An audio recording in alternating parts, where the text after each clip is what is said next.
So hello, I would like to introduce you to this talk show. I'm Hinek as a host, and I've invited some people with a different background. And so we are talking. There's this Jonas, David, and Luca, and they will share their opinions about this topic. The topic is if the elites have some privileges in like emotional intelligence other than the peasants. So, Luca, what is your opinion? Yes, so I do partly agree with the statement because for underprivileged individuals, it is obviously way harder to gain access to information related to emotional intelligence. Most of them don't even get normal education, so specific subjects like this are completely alien to them. But I think they can develop emotional intelligence through their social interactions, as they are the ones that need to work together the most. Well, I agree with your opinion that a higher class society has lots of resources and they can access it really easily. But on the other hand, it's really hard to develop emotional intelligence just through having resources. I believe that countries that have not that much opportunities are way more prone to developing emotional intelligence because they are put to real life situations. And for example, in countries with not so many opportunities, people most of the time are being have gone to some kind of trauma, and the way to solve a trauma is to grow out of it, and that enhances your emotional intelligence. Actually, I see your point, and I think it's really very important to think about that, um, and especially if there aren't these structures for people to have some professional help. It's sometimes really important that people are able to help themselves, and therefore emotional intelligence, I guess, is some very interesting and very important concept. For example, coming from the field of psychology, I have to say that in my country, like in Germany, it's actually the case that healthcare systems providing free psychotherapy for everyone who wants to access that. But it's not the case for every country. And if you don't have the ability to get some professional help, it's even more important to get this help from other people. And but if you're not having this kind of emotional intelligence, it can be quite hard actually, because when you don't have the feeling of being able to talk to your family about, for example, psychological diseases, for example, about anxieties or depressions, because you don't know how your family would react to that.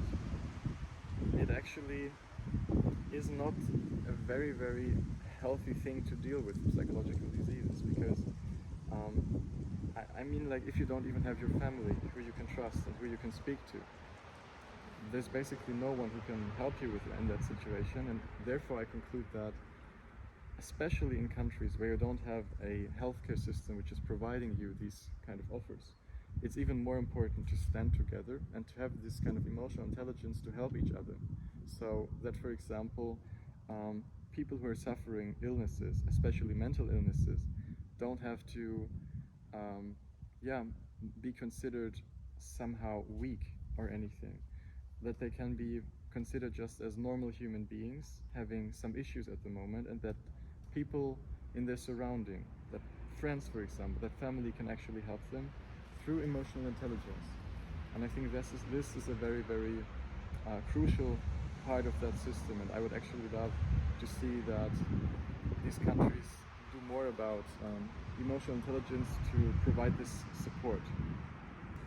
Well, I think the history of world that we have now, we can call it like history of slaves, because the main motivation of changing of history was was part of desire for recognition for slaves after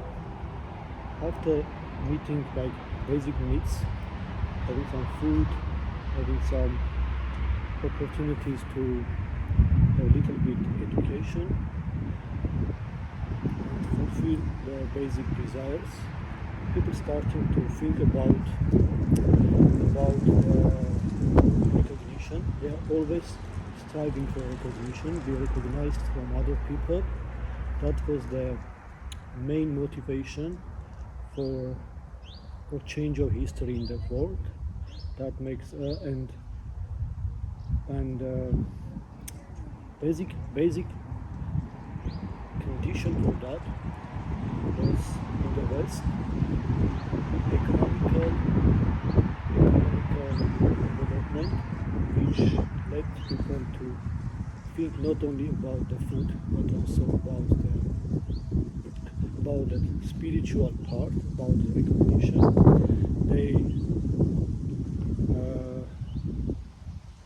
They become more educated. They become more free to think about recognition, and they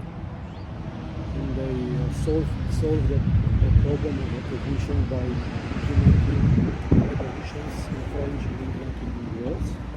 And this is also what's going to happen in more underdeveloped part of the world.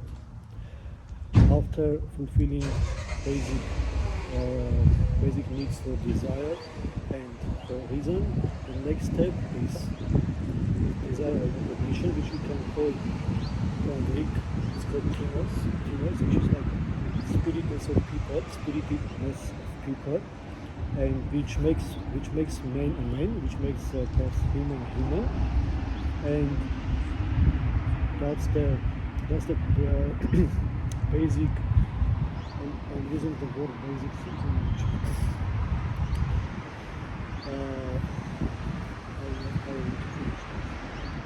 So whatever we see in the history in the West, which make our world, whatever we see now, whatever we have now, it was the motivation to fight for recognition.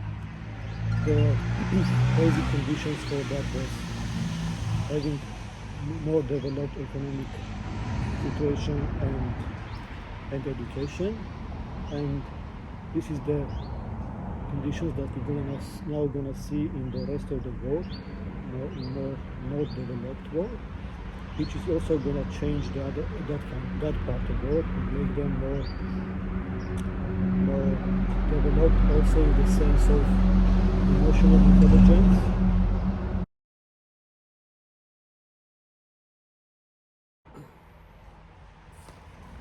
Can we start? Yes, we can.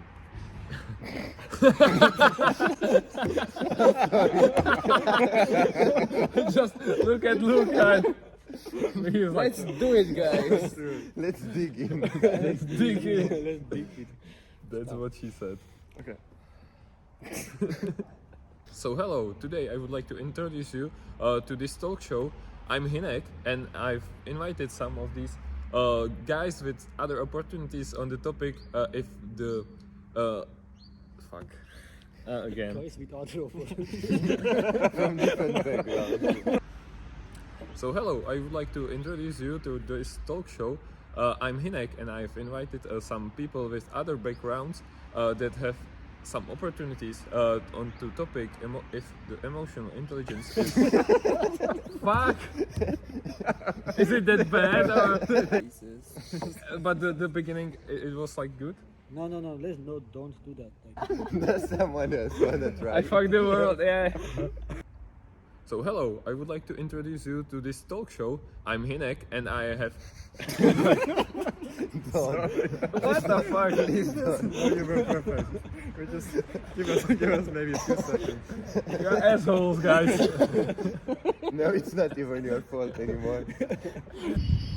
Is it alright if I talk like this? No, I don't know, we'll find out. Should I be louder? You should scream. Should I shout? Can we cut? So that are really interesting opinions. Do you guys have maybe some story from your childhood that can represent these opinions? No, we don't. ice cream store. We should like add some story at least. maybe later. I have a story.